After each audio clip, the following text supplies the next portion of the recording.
Καλημέρα σας αγαπητοί αδελφοί. Θα διαβάσω τον Ψαλμό 100. Στον Κύριο αλλάξτε ολόκληρη η γη. Τον Κύριο λατρέψτε με χαρά. Ελάτε μπρος του μαγαλίας εις κραυγές. Καλά γνωρίστε ότι ο Κύριος αυτός είναι ο Θεός. Αυτός μας έφτιαξε και όχι εμείς. Λαός δικός του είμαστε, κοινότητα που τη φροντίζει. Τις πύλες του με ευχαριστία περάστε. Με ύμνο μπείτε στου ναού του τις αυλές. Δοξολογήστε Τον. Το όνομά Του ευλογήστε. Είναι καλός ο Κύριος. Αιώνια διαρκή αγάπη Του και η αξιοπιστία Του σε όλες τις γενιές. Εδώ ο ψαλμοδός μας λέει ότι έχουμε λόγους να ευχαριστούμε τον Κύριο. Έχουμε λόγους να Τον δοξολογούμε, να ψάλουμε ύμνους Αυτόν. Ποιοι είναι οι λόγοι αυτοί? Είναι ότι είναι ο δημιουργός μας. Είναι ο Θεός που μας δημιούργησε. Είναι γιατί είναι ο λυτρωτής μας και είμαστε δικός Του λαός. Και είναι επίσης ο λόγος ότι ενδιαφέρεται για τον άνθρωπο και φροντίζει τον άνθρωπο και φροντίζει ιδιαίτερα τους δικούς Του, την Εκκλησία Του. Και μας προσκαλεί ο ψαλμοδός σήμερα το πρωί, καθώς είμαστε εδώ, και προσκαλεί όλους όσοι μαζεύονται στο όνομα του Χριστού. Προσκαλεί να ευχαριστήσουν τον Κύριο, να Τον δοξολογήσουν. Λέει, μπείτε μέσα στου ναού Του τις αυλές με ευχαριστία και δοξολογήστε Τον. Γιατί είναι καλός ο Κύριος. Γιατί η αγάπη Του διαρκεί αιώνια και η αξιοπιστία Του σε όλες τις γενιές. Και αυτά, ότι είναι καλός, ότι έχει απέραντη αγάπη και ότι είναι πιστός στις υποσχέσεις Του, φαίνεται στο πρόσωπο του Χριστού. Ο Χριστός είναι η απόδειξη της αγάπης του Θεού, της αξιοπιστίας του Θεού, του ελέου και της χάριτός Του. Με αυτές τις σκέψεις και με αυτή την καρδιά, αγαπητοί μου αδελφοί, ας ψάλουμε στον Κύριο τον ύμνο «Δόξα και τιμή σε Σένα».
Μέσα από την καρδιά μας, γιατί πραγματικά είσαι ένας θαυμαστός Θεός, είσαι γεμάτος μεγαλείο και δόξα. Είσαι ο Θεός τον οποίο δεν μπορεί ο άνθρωπος να πλησιάσει, αλλά είσαι ο Θεός επίσης που έρχεσαι κοντά στον άνθρωπο. Είσαι ο δημιουργός μας. Σε ευχαριστούμε γιατί μας δημιούργησες και όταν πέσαμε δεν μας εγκατέλειψες. Είσαι ο λυτρωτής μας. Είσαι ο Θεός ο οποίος συντηρεί τα σύμπαντα και είσαι ο Θεός που φροντίζει για την κάθε λεπτομέρεια της δημιουργίας σου. Σε ευχαριστούμε γιατί μας δέχεσαι στις αυλές σου. Σε ευχαριστούμε γιατί μας δέχεσαι στο θρόνο σου. Και σε ευχαριστούμε γιατί αυτό δεν είναι δικό μας κατόρθωμα, δεν οφείλεται σε εμάς, αλλά οφείλεται στο Χριστό, ο οποίος έβαλε τη ζωή του για μας. Καρφώθηκε, πέθανε εξαιτίας των αμαρτιών μας. Σε ευχαριστούμε γιατί είσαι ένας Θεός γεμάτος αγάπη, χάρη και έλεος. Σε ευχαριστούμε γιατί δίνεις υποσχέσεις και τις κρατάς. Είσαι πιστός. Σε ευχαριστούμε γιατί μας καλείς να σε λατρεύουμε, να σε δοξολογούμε και σου αξίζει αυτό. Αξίζει σε σένα, Πατέρα μας, στον Κύριο Ιησού και στο Πνεύμα το Άγιο. Και σε παρακαλούμε, καθώς προσευχόμαστε την προσευχή του Κυρίου μας, βοήθησέ μας να κατανοούμε αυτή την προσευχή. Βοήθησέ μας να βάζουμε τα πράγματα στη σωστή σειρά, να καταλαβαίνουμε ότι εσύ είσαι και πρέπει να είσαι πρώτος στη ζωή μας. Και σε ευχαριστούμε γιατί δέχεσαι και τα αιτήματά μας, γιατί μας φροντίζεις και μας υπερασπίζεσαι. Πάτερ ημών, ο εν της ουρανής, αγιαστήτω το όνομά σου, ελθέτω η βασιλεία σου, γεννηθήτω το θέλημά σου, ως εν ουρανών και επί της γης. Των άρτων ημών των επιούσιων, δώσει μην σήμερον, και άφεση μην τα οφειλήματα ημών, ως και εμείς αφίεμεν τις οφειλέτες ημών, και μη εις ενέκης ημάς εις πειρασμών, αλλά ρίσε ημάς από του πονηρού, ότι σου εστίν η βασιλεία και η δύναμη και η δόξα εις τους αιώνας των αιώνων. Αμήν. Καθίστε, αδελφοί.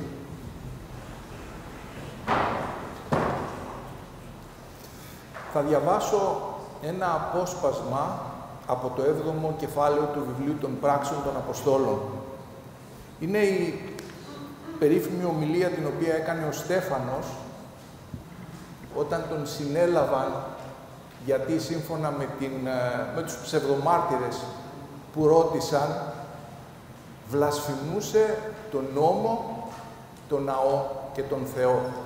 Και σε αυτή την ομιλία ο Στέφανος κάνει μια ιστορική αναδρομή συνοπτική της ιστορίας του λαού Ισραήλ. Αρχίζοντας από τον Αβραάμ, στον οποίο λέει φανερώθηκε ο Θεός και του έδωσε τις υποσχέσεις. Προχωράει στον Ισαάκ, στον Ιακώβ, φτάνει στον Ιωσήφ, μας λέει ότι τον πούλησαν στην Αίγυπτο, μας μιλάει και μας λέει πώς έγινε μεγάλος και τρανός ο Ιωσήφ, έγινε διοικητής μετά τον Φαραώ.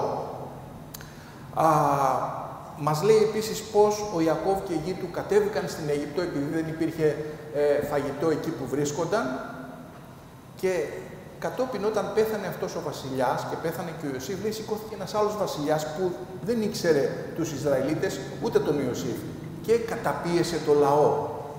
Αλλά ο Θεός, ξέρετε, σε κάτι τέτοιες περιπτώσεις έχει δικά του σχέδια, έχει το δικό του σχέδιο. Και ο κόσμος να χαλάσει, το σχέδιο του Θεού θα γίνει. Και σήκωσε έναν άνθρωπο, τον Μωυσή. Μας μιλάει για τη γέννησή του, μας μιλάει για τη μόρφωσή του. Όταν έγινε 40 ετών, έγινε κάποιο επεισόδιο με κάποιον Αιγύπτιο, κάποιο επεισόδιο με κάποιους Ισραηλίτες και τελικά αναγκάστηκε να φύγει από την Αίγυπτο και πήγε στη γη Μαδιάμ. Και εκεί έμεινε 40 χρόνια. Προσέξτε, 40 χρόνια έγινε το περιστατικό με τον Αιγύπτιο και άλλα 40 χρόνια έμεινε στη Μαδιάμ. Και διαβάζω από το εδάφιο 30 τώρα. Πράξεις των Αποστόλων, 7ο κεφάλαιο, 30 εδάφιο.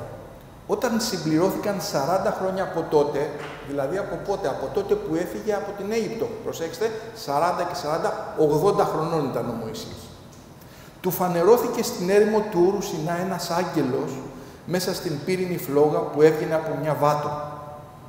Όταν είδε το φαινόμενο αυτό ο Μωυσής ξαφνιάστηκε και ενώ πλησίαζε να δει τι συμβαίνει, ακούστηκε η φωνή του Κυρίου να του λέει «Εγώ είμαι ο Θεός των προγόνων σου, ο Θεός του Αβραάμ, του Ισαάκ και του Ιακώβ». Ο Μωυσής τρόμαξε και δεν τολμούσε να κοιτάξει προς τα εκεί. Τότε ο Κύριος του είπε «Βγάλε τα υποδήματα από τα πόδια σου, γιατί ο τόπος όπου στέκεσαι είναι Άγιος. Ξέρω καλά τα βάσανα του λαού μου στην Αίγυπτο και άκουσα τους στεναγμό τους. Γι' αυτό κατέβηκα να τους γλιτώσω. Έλα λοιπόν τώρα να σε στείλω στην Αίγυπτο».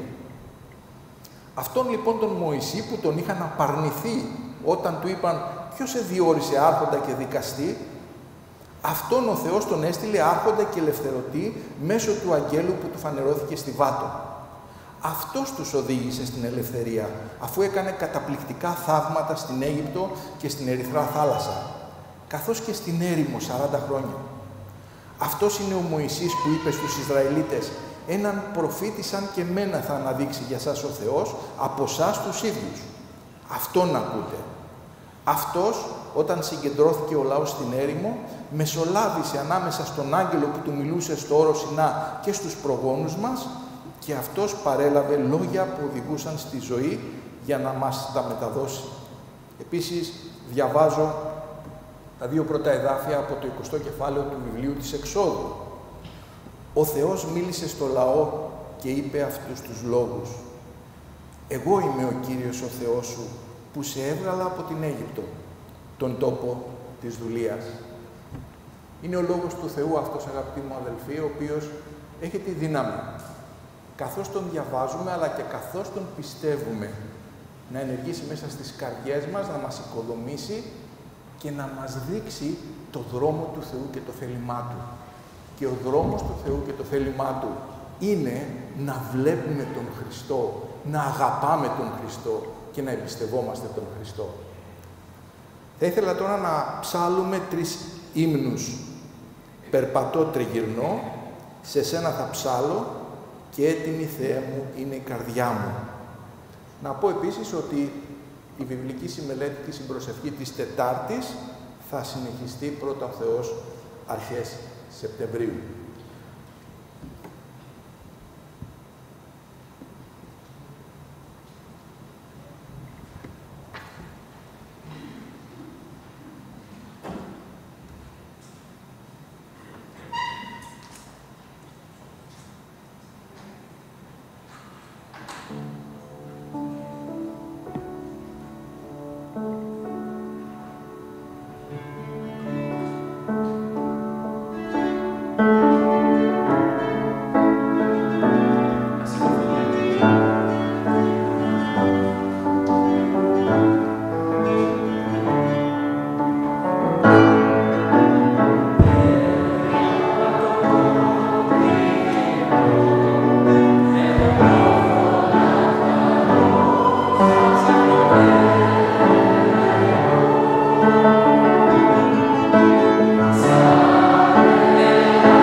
Είστε αδελφοί,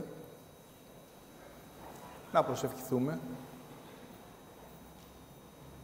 Πατέρα μας ευλογημένε, σε ευχαριστούμε γιατί αυτά που ψάλλουμε, τους ύμνους και τη δοξολογία που αναπέμπουμε σε Σένα, τα πιστεύουμε μέσα στην καρδιά μας ότι είναι αληθινά γιατί τα έχουμε γευθεί.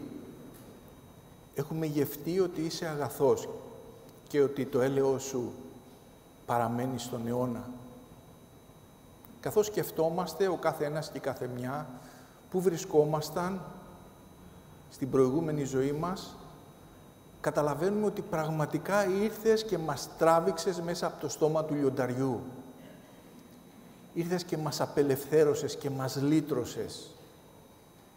Οι δρόμοι μας ήταν σκοτεινοί, γεμάτοι αμαρτία, γεμάτοι πείσμα, γεμάτοι κακία.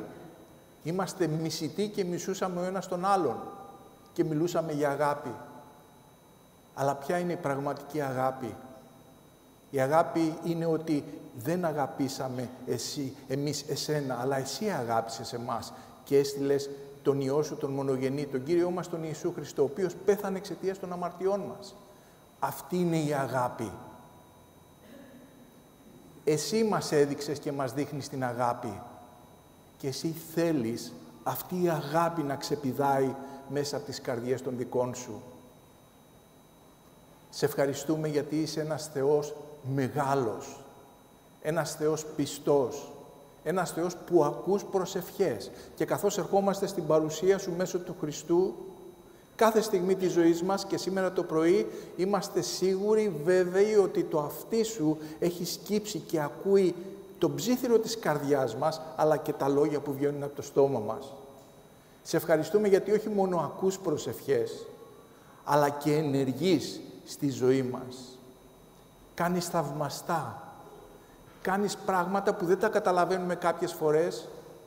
Μας περνάς από δρόμους τους δικούς Σου που μας φαίνονται περίεργοι, ίσως απορούμε, ίσως αμφιβάλλουμε, ίσως αγωνιούμε, ίσως πονάμε κάποιες φορές, αλλά τη στιγμή που έχουμε αφήσει όλη μας τη ζωή στα χέρια Σου, πιστεύουμε, εμπιστευόμαστε και στηριζόμαστε σε Σένα, είμαστε σίγουροι ότι θα είναι το αγαθό τέλος.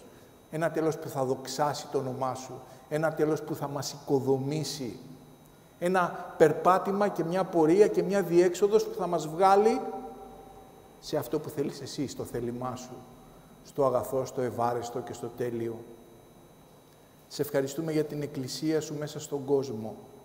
Σε ευχαριστούμε γιατί το Ευαγγέλιό Σου, το εν Χριστώ Ευαγγέλιό Σου, κηρύττεται σε όλο τον κόσμο και στην πατρίδα μας. Σε παρακαλούμε με το Πνεύμα Σου το Άγιο, βοήθησέ μας εμάς εδώ να καταλάβουμε το Λόγο Σου, αποκάλυψέ μας το πρόσωπο του Χριστού και όπου κηρύττεται το αγνό Ευαγγέλιό Σου, Εσύ να μιλήσεις σε καρδιές ανθρώπων οι οποίοι έχουν ερωτηματικά, είναι εχθρικοί, να μαλακώσεις τις καρδιές τους και να τους δείξεις ότι η μόνη διέξοδος, η μόνη αλήθεια, η πραγματική ζωή είναι το πρόσωπο του Χριστού. Και σε ευχαριστούμε γιατί το έκανες κατορθωτό να είμαστε στην παρουσία Σου μέσω του Χριστού, μέσω του λυτρωτικού έργου του Χριστού, ο οποίος είναι ζωντανός και αναστημένος. Είναι στα δεξιά Σου και μεσιτεύει για μας. Σε ευχαριστούμε γιατί καθώς συμβαίνουν πράγματα στον κόσμο μας, καθώς συμβαίνουν γεγονότα εδώ και εκεί και στην πατρίδα μας, δυσάρεστα γεγονότα που λυπούν τις καρδιές μας, ξέρουμε, παρότι κλαίμε και στεναχωριόμαστε και πιεζόμαστε, ξέρουμε ότι Εσύ δεν είσαι κάπου μακριά, ο οποίος βλέπεις αμέτωχος και αδιάφορος. Ξέρουμε ότι γνωρίζεις. Ξέρουμε ότι γνωρίζεις εκ των προτέρων. Και ξέρουμε ότι γνωρίζεις τι θα κάνεις. Ξέρουμε ότι είσαι ο Κύριος του σύμπαντος, ο Κύριος της ιστορίας, ο Κύριος της Εκκλησίας, ο Κύριος της καρδιάς μας.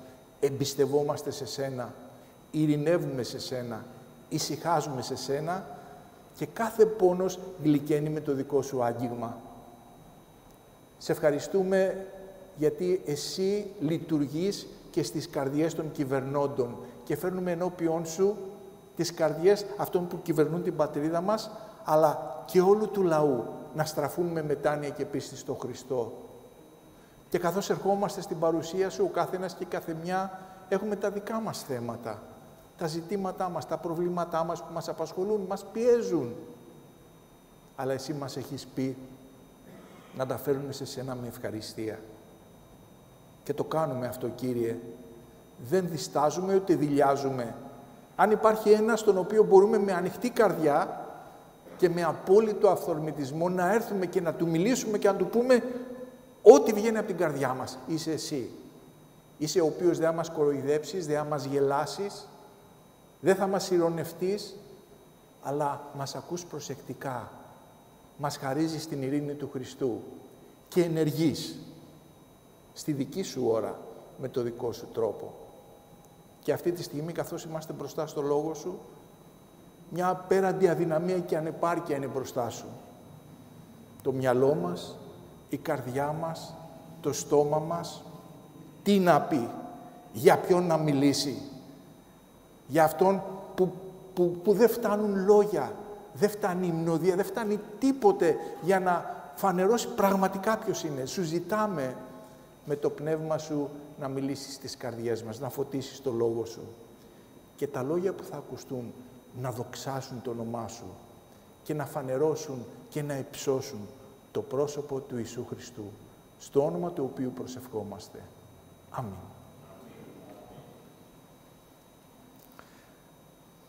Ξεκινάει ο Δεκάλογος, αγαπητοί μου αδελφοί,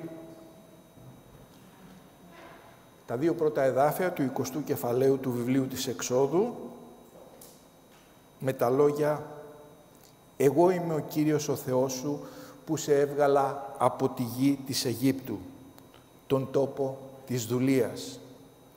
Εγώ είμαι ο Κύριος ο Θεός σου». Λέγοντας αυτό, ο Θεός τονίζει ότι είναι ένας προσωπικός Θεός, ότι δεν είναι ο οποιοσδήποτε Θεός, όπως οι ψεύτικοι θεοί των γύρω λαών, που είναι απρόσιτοι, ψυχροί, σιωπηλοί, σκληροί, χωρίς αισθήματα και έλεος, αλλά ο ένας και μοναδικός, ζωντανός και αληθινός Θεός, που από μακροθυμία ενέργησε λυτρωτικά για τον Ισραήλ. Ότι είναι ο ένας και μοναδικός Θεός, ο ένας και μοναδικός σωτήρας, το διαβάζουμε, το βλέπουμε και σε άλλα σημεία της Παλαιάς Διαθήκης. Στον Ισαΐα, για παράδειγμα, διαβάζουμε «Πριν από μένα, άλλος Θεός κανείς δεν ήταν. Ούτε από μένα ύστερα θα υπάρξει άλλος. Εγώ, μονάχα εγώ είμαι ο Κύριος. Έξω από μένα δεν υπάρχει άλλος σωτήρας». Αυτός ο Θεός είναι παρόν στην ανθρώπινη ιστορία.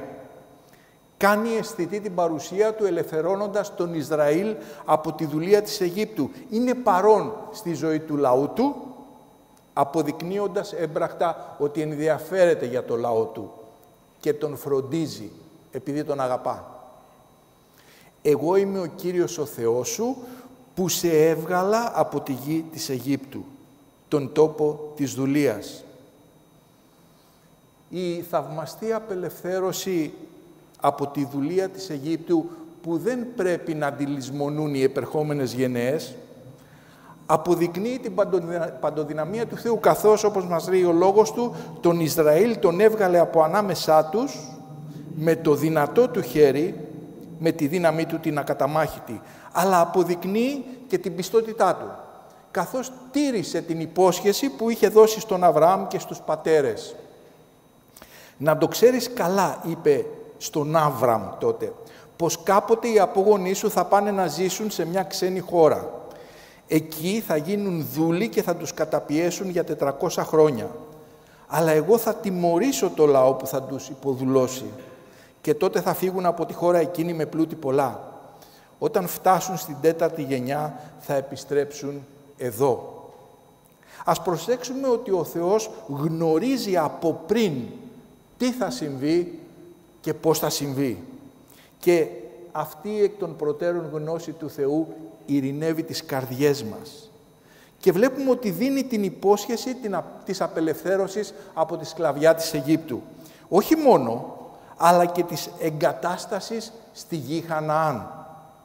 «Κατέβηκα να τους γλιτώσω», είπε ο Κύριος στον Μωυσή όταν του φανερώθηκε στη Βάτο, «και να τους φέρω σε μια χώρα μεγάλη και έφορη». Και ο Θεός, αγαπητοί μου, είναι πιστός στις υποσχέσεις Του. Κρατάει το λόγο Του. Δεν λέει ψέματα. Δεν κοροϊδεύει. Δεν παραπλανάει.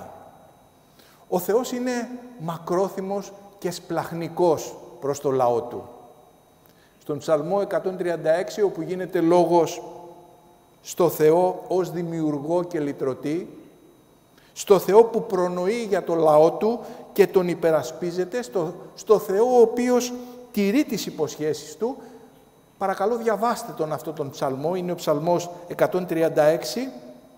Υπάρχει μια επαναλαμβανόμενη επωδός που αιτιολογεί γιατί ενεργεί έτσι ο Θεός. Ενεργεί έτσι όχι γιατί είμαστε καλοί άνθρωποι, όχι γιατί το αξίζουμε, αλλά γιατί αιώνια διαρκεί η αγάπη Του. Το έλεος Του παραμένει στον αιώνα. Την υπόσχεση που έδωσε ο Θεός να ελευθερώσει τους Ισραηλίτες την πραγματοποίησε. Και αυτό πλέον είναι ιστορία στη ζωή του λαού Ισραήλ. Όμως δεν τελειώνουν εδώ τα πράγματα. Η λυτρωτική αυτή ενέργεια του Θεού αποτελεί τη βάση για ένα καινούριο κεφάλαιο στη σχέση του Θεού με τον λυτρωμένο πλέον λαό Του. Δεν τους λύτρωσε για να τους εγκαταλείψει, αλλά τους λύτρωσε για να τους μεταμορφώσει. Γι' αυτό τους δίνει το νόμο Του, με εντολές, οδηγίες και κατευθύνσεις ζωής, που δεν είναι νομικές διατάξεις ενός νομοθέτη προς τους υπηκόους ενός κράτους, αλλά είναι η διδασκαλία ενός πατέρα προς τα παιδιά του. Δεν είναι λίγες φορές που θέλοντας να ερμηνεύσουμε κάποια κομμάτια από την Αγία Γραφή, να κηρύξουμε πάνω σε αυτά, τα απομονώνουμε από το πλαίσιο που έχουν, από το κειμενικό τους πλαίσιο, από το ιστορικό τους πλαίσιο. Και αυτό, αγαπητοί μου αδελφοί, είναι επικίνδυνο, γιατί μας οδηγεί σε λανθασμένες ερμηνείες. Το ίδιο κάνουμε συχνά και με το Δεκάλογο. Τον βγάζουμε μέσα από το ιστορικό του πλαίσιο. Αναλύουμε τις 10 εντολές σε κηρύγματα, τις κάνουμε καντράκια και σελιδοδείχτες, αρχίζοντας, και αυτό είναι λάθος, από το Έξοδος 23, από την πρώτη εντολή. Δεν θα υπάρχουν για σένα άλλοι θεοί εκτός από μένα. Απομονώνοντας όμως τους 10 λόγους ή τις 10 εντολές από το ιστορικό λυτρωτικό τους πλαίσιο, που συνοπτικά μας δίνεται στα 2 πρώτα εδάφια του 20ου κεφαλαίου, αλλά και στα υπόλοιπα κεφάλαια του βιβλίου της Εξόδου, απομονώνοντας δηλαδή τις εντολές από το πότε δόθηκαν, και δόθηκαν όχι πριν, αλλά μετά τη λύτρωσή τους από τη σκλαβιά, το πιο πιθανό είναι να παρερμηνεύσουμε το σκοπό για τον οποίο δόθηκαν. Ο Δεκάλογος δεν ξεκινάει με τις εντολές, αλλά ξεκινάει με την υπενθύμηση του Θεού στους Ισραηλίτες ότι Αυτός τους λύτρωσε.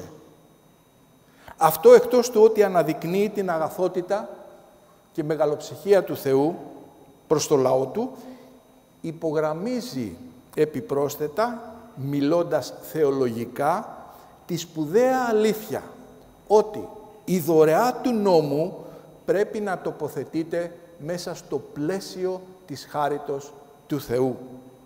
Με απλά λόγια, πρώτα ο Θεός ελευθέρωσε το λαό του, χωρίς να του ζητήσει να τηρήσει κάποιο νόμο για να τον ελευθερώσει, και έπειτα του έδωσε τον νόμο. Όχι για να σωθεί, αλλά ως διδαχή, ως οδηγό για τη μεταμόρφωσή του σε λαό του Θεού, που θα ζει σύμφωνα με το θέλημά του. Η τήρηση του νόμου και των οποιονδήποτε εντολών δεν αποτελούσαν, ούτε αποτελούν προϋπόθεση για να δώσει και να δείξει ο Θεός τη χάρη του. Για να μιλήσουμε με τη γλώσσα της Καινής Διαθήκης, ο Δεκάλογος δίνεται στους Ισραηλίτες όταν αυτοί βρίσκονται μέσα στη χάρη του Θεού. Αποτελεί δώρο της χάριτος του Θεού. Είναι πολύ σπουδαίο στη σχέση μας και για τη σχέση μας με τον Θεό, αλλά και για την πνευματική μας ζωή και πορεία, να ξεκαθαρίσουμε ότι είναι αδύνατο να τακτοποιήσουμε τη σχέση μας μαζί Του, να σωθούμε και να δικαιωθούμε μπροστά Του, τηρώντας κάποιους νόμους, ακόμη και τους δικούς Του νόμους, ακόμη και τις 10 εντολές. Δεν μπορούμε εμείς οι αμαρτωλοί άνθρωποι με κανένα τρόπο να τηρήσουμε τις εντολές για να κερδίσουμε την εύνοια του Θεού. Επειδή όλοι μας μολυνθήκαμε και όλη η δικαιοσύνη μας, προσέξτε, όλη η δικαιοσύνη μας, όχι η αμαρτία μας, όλη η δικαιοσύνη μας είναι σαν ρούχο ρυπαρό και η ανομία μας, καθώς ο άνεμος μας διασκορπίζει. Δεν μπορεί ένα σάπιο δέντρο με σάπια ρίζα να κάνει καλούς καρπούς. Ο Κύριος λέει ότι δεν μπορούμε να αλλάξουμε και να κάνουμε το καλό εμείς που έχουμε μάθει να κάνουμε το κακό. Δεν μπορούμε. Χρειαζόμαστε την επέμβαση του Θεού. Και αυτά που μόνο ο Θεός μπορεί να μας προσφέρει, τη σωτηρία, τη δικαίωση, την υιοθεσία, την απολύτρωση, τη δόξα, ο Θεός μας τα προσφέρει ως δώρο Του, με βάση τη χάρη Του, με βάση αυτό που είναι και κάνει Αυτός, όχι με βάση αυτό που είμαστε και κάνουμε εμείς. Οι Ισραηλίτες είδαν τι έκανε για αυτούς ο Θεός και το έζησαν. Έζησαν τη λύτρωση. Και έχει μεγάλη σημασία η αλήθεια ότι αυτός που τους λύτρωσε επειδή τους αγαπάει, είναι αυτός που δίνει και τις εντολές επειδή τους αγαπάει και επειδή θέλει να τους μεταμορφώσει. Οι εντολές, συνεπώς, που δίνονται από τον Θεό στο λαό Του, στο λυτρωμένο πλέον λαό Του, το να κάνεις αυτό ή να μην κάνεις εκείνο, πρέπει να φιλτράρονται μέσα από την αλήθεια «Εγώ είμαι ο Κύριος ο Θεός σου που σε έβγαλα από την Αίγυπτο, τον τόπο της δουλείας». Εγώ που σε λύτρωσα δηλαδή επειδή σε αγαπάω, εγώ είμαι που σου δίνω τις εντολές, τις οδηγίες, τη διδασκαλία, γιατί σε αγαπάω και θέλω να σε μεταμορφώσω σε κάτι θαυμάσιο που ποτέ σου δεν το έχεις φανταστεί. Οι Ισραηλίτες, λυτρωμένοι από τη σκλαβιά πλέον, καλούνται να επακούσουν τον Θεό και να ακολουθήσουν την κατεύθυνση που τους δίνει με τις εντολές, ανταποκρινόμενοι έτσι με ευγνωμοσύνη στη λυτρωτική χάρη εκείνου, ο οποίος εξ αγάπης τους λύτρωσε. Ο Ισραήλ οφείλει την ελευθερία του και την ύπαρξή του ακόμα στη χάρη του Θεού, στην καλοσύνη του και στη μακροθυμία του, γιατί ο Θεός τον ευεργέτησε. Και υπενθυμίζοντας ο Θεός το λαό του ότι αυτός είναι ο ελευθερωτής τους από τη δουλεία, τους καλεί την ίδια στιγμή, επειδή ακριβώς τους ελευθέρωσε, να τον ακολουθούν, να τον υπακούν με προθυμία και χαρά, καθώς δοκίμασαν και δοκίμαζαν συνεχώς και εμπειρικά την αγάπη του. Ο Δεκάλογος πρέπει να τοποθετείται ευθύς εξ αρχής, το επαναλαμβάνω αυτό, στο θεολογικό πλαίσιο της χάριτος του Θεού, ο οποίος δίνει πριν να ζητήσει. Οι 10 εντολές που διαβάζουμε στα εδάφια 3 έως 17 του 20ου κεφαλαίου έρχονται μετά από μια σπουδαία διακήρυξη του δευτέρου εδαφίου του 20ου κεφαλαίου, που προηγείται και φωτίζει το πλαίσιο μέσα στο οποίο δόθηκαν και που ήδη υπάρχει ως πραγματικότητα, η ελευθερία τους από τον Θεό. «Εγώ είμαι ο Κύριος ο Θεός σου που σε έβγαλα από την Αίγυπτο, τον τόπο της δουλείας. Γι' αυτό να μην έχεις άλλους θεούς εκτός από μένα. Γι' αυτό να μην κάνεις είδωλα και να τα λατρεύεις» και ούτω καθεξής. Ο λαός λοιπόν δεν καλείται να υπακούσει στο ψυχρό γράμμα κάποιων νομικών διατάξεων, αλλά καλείται να υπακούσει στις εντολές, στις οδηγίες, στη διδασκαλία ενός Θεού, ο οποίος τους ελευθέρωσε από τη δουλεία. Ειδικότερα καλύτερα να υπακούσει στη θεϊκή πατρική καρδιά που αγαπάει το λαό. Η υπακοή στις εντολές του Θεού δεν ήταν προϋπόθεση για τη λύτρωση. Δεν αποτελούσαν οδηγίες για το πώς θα ελευθερωνόταν ο λαός Ισραήλ από τη δουλεία, αλλά ήταν οι εντολές αγάπης του Θεού. για να μείνουν οι ελεύθεροι πλέον Ισραηλίτες στην ελευθερία που τους χάρισε ο Θεός. Στην Καινή Διαθήκη, ο Θεός προσφέρει στον αμαρτωλό άνθρωπο τη λύτρωση. Την προσφέρει δωρεάν με τη χάρη Του δια του Ιησού Χριστού. Αυτός είναι ο αμνός ο οποίος θυσιάστηκε εξαιτίας των αμαρτιών μας, για να μας λυτρώσει από τη δουλεία της αμαρτίας. Ο άνθρωπος δεν σώζεται, δεν δικαιώνεται, δεν έρχεται σε σχέση με τον Θεό, με την καλή συμπεριφορά Του, με την ευσέβειά Του, με το να προσπαθεί να κάνει κάποια καλά ή να αποφύγει κάποια πονηρά ή με το να τηρεί τις 10 εντολές.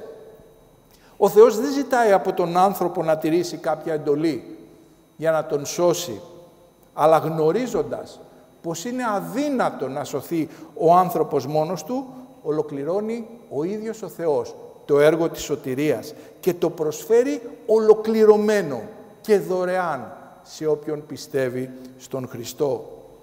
Ας θυμηθούμε, αδελφοί μου, το τετέλεστε που είπε ο Ιησούς Χριστός πάνω από το Σταυρό.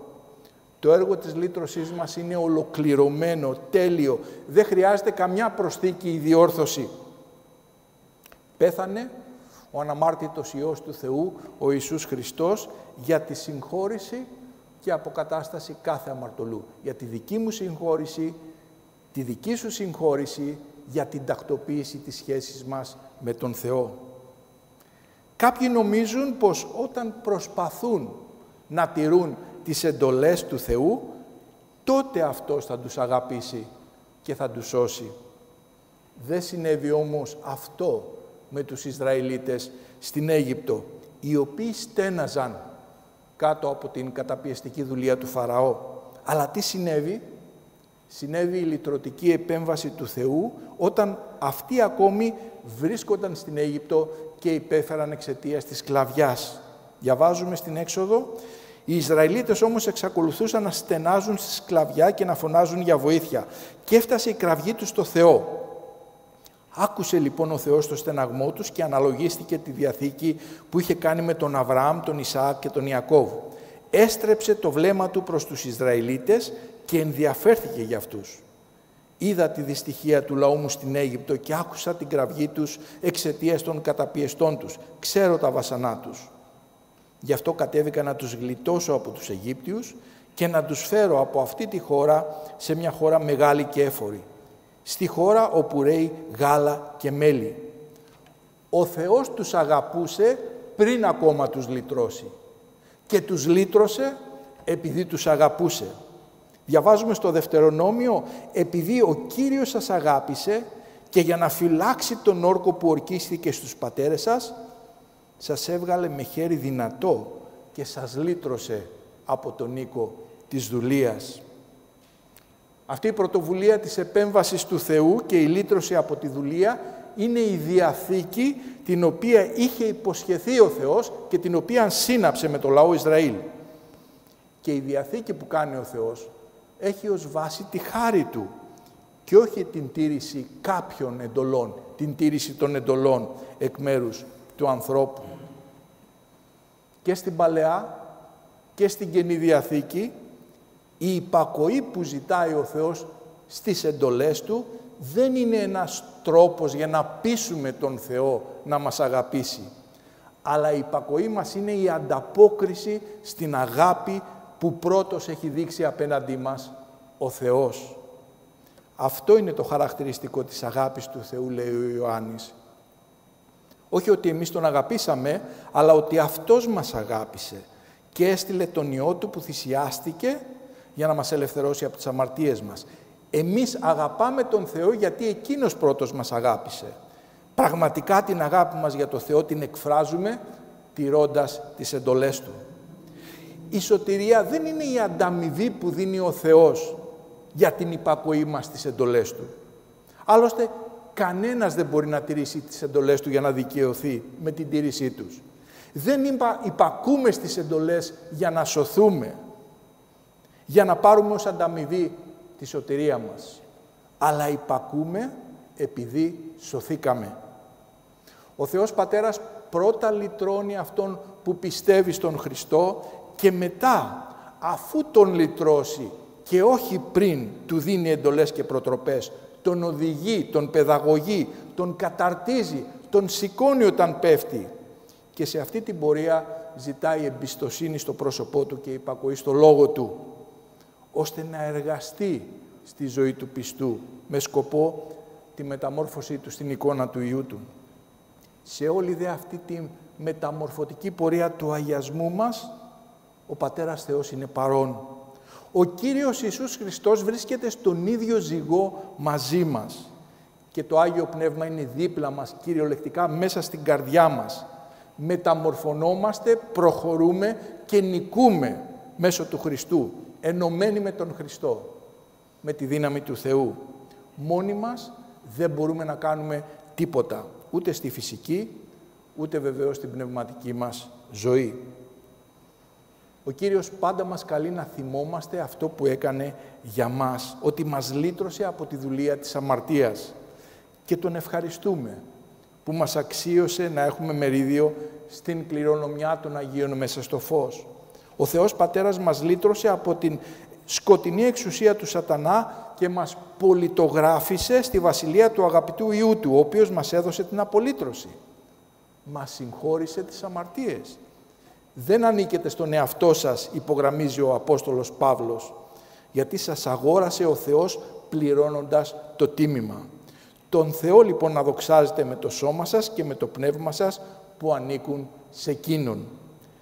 Αν ο Θεός μας έχει λυτρώσει, τότε γεμάτη ευγνωμοσύνη θα έχουμε στο κέντρο της καρδιάς μας το Λόγο Του και θα φροντίζουμε να επακούμε στις εντολές, στις προτροπές, στις κατευθύνσεις που δίνει, όχι για να σωθούμε, αλλά γιατί ακριβώς έχουμε σωθεί με τη χάρη Του. Θα φιλοτιμούμαστε να επακούμε, όχι γιατί μας αναγκάζει, αλλά γιατί Τον αγαπάμε για αυτό που έκανε για μας στο παρελθόν, μας λύτρωσε, για αυτό που κάνει στο παρόν, μας οδηγεί και μας προστατεύει και για αυτό που θα κάνει στο μέλλον. Θα μας δοξάσει αιώνια κοντά Του. Θα Τον υπακούμε ως λυτρωμένοι, ως παιδιά Του αγαπητά, γνωρίζοντας ότι πάντα είναι δίπλα μας να μας δίνει τις δυνάμεις σε αυτό το δρόμο της υπακοής. Ο Θεός ζητάει, αγαπητοί μου, υπακοή στις εντολές Του, αλλά ποτέ να μην ξεχνάμε ότι Αυτός πρώτος και πρώτα έχει δώσει πριν να ζητήσει. Να μην ξεχνάμε λοιπόν, εμείς οι δικοί Του, ότι εν Χριστώ μας έχει λυτρώσει.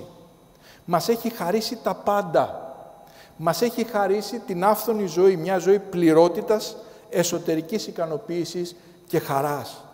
Μας έχει χαρίσει όχι μόνο ότι έχουμε ανάγκη για να ζήσουμε τη φυσική ζωή μας, αλλά για να ζήσουμε και την πνευματική και τη ζούμε με τη δική Του δύναμη.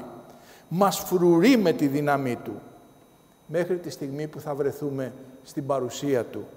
Αυτός ο Θεός ο οποίος εν Χριστώ μας έχει χαρίσει κυριολεκτικά τον εαυτό Του, ζητάει εμπιστοσύνη και υπακοή από εμάς τους λυτρωμένους Του. Για εκείνους που βρίσκονται μακριά από τη χάρη του Θεού, υπάρχει μόνο μία πρόσκληση για να την υπακούσουν. Και η πρόσκληση δεν είναι «κάνε αυτό» ή «μην κάνεις εκείνο για να σωθείς» ή «γίνε καλός άνθρωπος». Πώς να γίνεις καλός άνθρωπος αφού είσαι νεκρός μέσα στις αμαρτίες και εξαιτίας των αμαρτιών? Η πρόσκληση είναι «μετανόησε και πίστεψε στο Ευαγγέλιο». Μετανόησε και πίστεψε στο Χριστό για να λυτρωθείς από το διάβολο, την αμαρτία και τον αιώνιο θάνατο. Χωρίς αυτή την εμπειρική γνώση της λύτρωσης που προσφέρεται από ένα προσωπικό Θεό, χάρις, αγάπης και ελέους, οι εντολές του Θεού παραμένουν ένα ψυχρό νομικό σύστημα που κάποιος μπορεί να τις πάρει ή να μην τις πάρει στα σοβαρά. Και βέβαια κάθε συμμόρφωση προς κάποια εντολή θα είναι επιφανειακή, εξωτερική, γιατί θα προέρχεται από μια καρδιά που δεν είναι αλλαγμένη, που δεν έχει λυτρωθεί. Ο Κύριος Ιησούς Χριστός καυτηρίασε τους θρησκευόμενους υποκριτές της εποχής Του ακριβώς γι' αυτό, ότι δηλαδή συμμορφώνονταν εξωτερικά με τις εντολές, αλλά η καρδιά τους ήταν βρώμικη και μακριά από το Θεό. Στη συμπεριφορά τους ενδιαφέρονταν μόνο για αυτό που φαίνεται εξωτερικά και έμοιαζαν να είναι ευσεβείς εξωτερικά. Στην πραγματικότητα όμως, και είναι λόγια του Κυρίου αυτά, ήταν σαν τους τάφους που απ' έξω φαίνονται ωραίοι, αλλά μέσα είναι γεμάτοι ακαθαρσίες. Ο Θεός στην ιστορία του λαού Ισραήλ πρώτα ενέργησε λυτρωτικά και μετά έδωσε τις εντολές. Το ίδιο έκανε και στην ιστορία της Εκκλησίας. Πρώτα ενέργησε λυτρωτικά με τον Χριστό και μετά έδωσε εντολές, κατευθύνσεις, διδασκαλία για να πορευτούμε ως λυτρωμένοι πλέον τον καινούριο δρόμο του θελήματός Του. Η διαφορά είναι ότι τώρα ο Θεός κατοικεί μέσα στην καρδιά των λυτρωμένων Του. Μια καινούρια καρδιά που ο Θεός μας έχει χαρίσει, μέσα στην οποία έχει βάλει το Πνεύμα Του και μέσα στην οποία έχει εγγράψει τον νόμο και τις εντολές Του. Ο Θεός που μας λύτρωσε μας καλεί να περπατήσουμε στο δρόμο του θελήματός Του. Και είναι ο ίδιος ο Θεός ο οποίος μας δίνει τις δυνάμεις να ζούμε με τρόπο αντάξιο εκείνου που μας κάλεσε στη νέα ζωή. Κυριολεκτικά ενεργεί ο Θεός για να φτάσουμε και θα φτάσουμε νικητές ως το τέλος. Στην Καινή Διαθήκη ο Απόστολος Παύλος βεβαιώνει γιατί ο Θεός είναι στην πραγματικότητα εκείνος που ενεργεί μέσα σας και σας δίνει τη θέληση και την κινητήρια δύναμη για την εκτέλεση του θελήματός Του. Και αυτή η διαβεβαίωση του Θεού υπάρχει ήδη από την Παλαιά Διαθήκη. Διαβάζουμε στο βιβλίο του προφήτη Εζεκίλ «Θα σας δώσω καινούρια καρδιά και θα βάλω μέσα σας νέο πνεύμα, θα αφαιρέσω από το σώμα σας την πέτρινη καρδιά και θα σας δώσω καρδιά ζωντανή. Θα βάλω μέσα σας το πνεύμα μου, προσέξτε, και θα σας κάνω να ακολουθείτε τους νόμους μου και να τηρείτε με προσοχή τις εντολές μου». Στα εδάφια αυτά, αγαπητοί μου, φωτίζεται η καθοριστική επέμβαση του Θεού, χωρίς την οποία δεν υπάρχει ούτε πνευματική ζωή, ούτε πνευματική ανάπτυξη. Προσέξτε όλα σε πρώτο πρόσωπο. Μιλάει ο Θεός. Θα σας δώσω, θα βάλω μέσα σας, θα αφαιρέσω και το υπέροχο, θα σας κάνω να ακολουθείτε τους νόμους μου και να τηρείτε τις εντολές μου. Με πιο απλά λόγια, εγώ θα ενεργώ για να επακούτε. Όλα σε πρώτο πρόσωπο. Εγώ τα κάνω αυτά, υπογραμμίζει ο Θεός. Η πνευματική ζωή υπάρχει γιατί ο Θεός τη δίνει. Η πνευματική πρόοδος και ανάπτυξη πραγματοποιείται γιατί ο Θεός είναι παρόν και εργάζεται στη ζωή του λυτρωμένου. Εργάζεται με το Πνεύμα Του, το οποίο ενεργεί στη ζωή μας καθώς είμαστε ενωμένοι με τον Χριστό δια της πίστεως. Σωθήκαμε με την πίστη, αλλά πορευόμαστε επίσης με την πίστη. Στον Αββακούμ υπογραμμίζει ο Θεός ότι ο δίκαιος όμως θα ζήσει με βάση την πίστη του.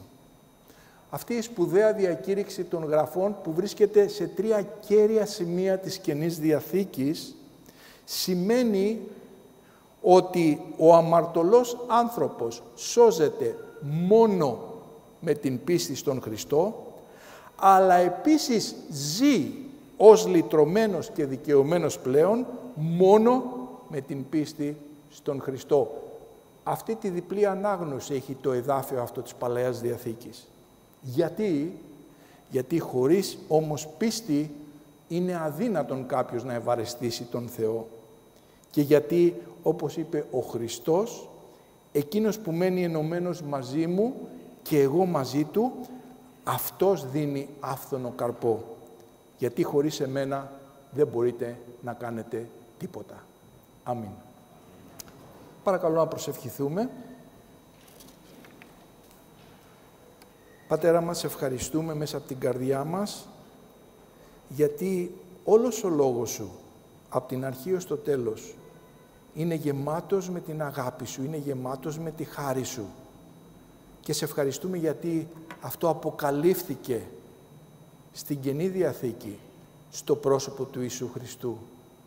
Βοήθησέ μας να καταλάβουμε ότι η ζωή μας είναι να είμαστε ενωμένοι με τον Χριστό, να αγαπάμε τον Χριστό, να αποβλέπουμε στον Χριστό, να ακούμε τον Χριστό σε κάθε περίσταση της ζωής μας. Είτε περπατάμε, είτε έχουμε πέσει, εκεί να αποβλέπουμε, εκεί να επιστρέφουμε. Φύλαξέ μας από το να νομίσουμε ότι κάνοντας κάτι, υπακούοντας, είναι αυτό κάτι που θα σε υποχρεώσει να μας αγαπήσεις περισσότερο ή να μας δώσεις κάποια μπόνους για τη σωτηρία. Βοήθησέ μας να καταλάβουμε ότι η σωτηρία μας είναι χάρη. Το περπάτημά μας είναι χάρη. Σωθήκαμε, περπατάμε και θα βρεθούμε στην παρουσία Σου μόνο με τη χάρη Σου. Μόνο δια του Χριστού. Και αν υπάρχουν ανάμεσά μας άνθρωποι μακριά από τη χάρη Σου, Εσύ με το πνεύμα Σου είσαι που μόνος μπορεί να μιλήσει στις καρδιές τους. Βοήθησέ τους, δείξε τους τον γκρεμό στον οποίο πηγαίνουν. Δείξε τους ότι υπάρχει μια αιωνιότητα σκοτεινή μακριά από τον Θεό και έλκυσέ τους το πρόσωπο του Χριστού, έτσι ώστε να είναι ο Κύριος τους, ο λυτρωτής τους, ο σωτήρας τους, ο ποιμένας τους. Σε ευχαριστούμε για την παρουσία Σου σήμερα το πρωί. Αφιερώνουμε τις καρδιές μας, τους εαυτούς μας, τους δρόμους μας στα χέρια Σου. Στο όνομα του Χριστού. Αμήν. Να ψάλλουμε, αγαπητοί μου αδελφοί, τον ύμνο «Ω Κύριέ μου, πόσο σε θαυμάζω» και κατά τη διάρκεια του ύμνου θα έχουμε τη λογία μας. Όρθιο παρακαλώ. Amen.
Πατέρα μας ευλογημένε, σε ευχαριστούμε γιατί μας χάρισες τον Χριστό και μαζί με τον Χριστό μας έχεις χαρίσει τα πάντα, πνευματικά και υλικά. Και σε ευχαριστούμε για αυτή τη στιγμή, γιατί αυτά που τοποθετούνται μέσα στο καλαθάκι είναι δικά σου δώρα που μας τα χαρίζεις. Και σε παρακαλούμε, βοήθησέ μας να τα διαχειριζόμαστε, ό,τι μας χαρίζεις, να το διαχειριζόμαστε για τη δόξα σου. Σε ευχαριστούμε στο όνομα του Χριστού. Αμήν.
Να είστε νηφάλιοι και άγρυπνοι.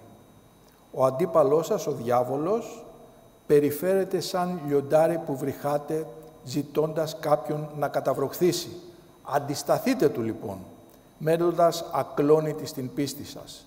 Να ξέρετε πως τις ίδιες δοκιμασίες υπομένουν και οι αδελφοί σας χριστιανοί σε όλο τον κόσμο. Ο Θεός όμως, ο οποίος σας μοιράζει τα κάθε λογής χαρίσματα και σας καλεί να πάρετε μέρος στην παντοτινή δόξα του δια του Ιησού Χριστού, μετά την παροδική σας δοκιμασία, θα σας αποκαταστήσει και θα σας δυναμώσει πνευματικά, θα σας στηρίξει και θα σας στερεώσει πάνω σε σωστή βάση. Σε Αυτόν ανήκει η δόξα και η δύναμη παντοτινά. Αμήν.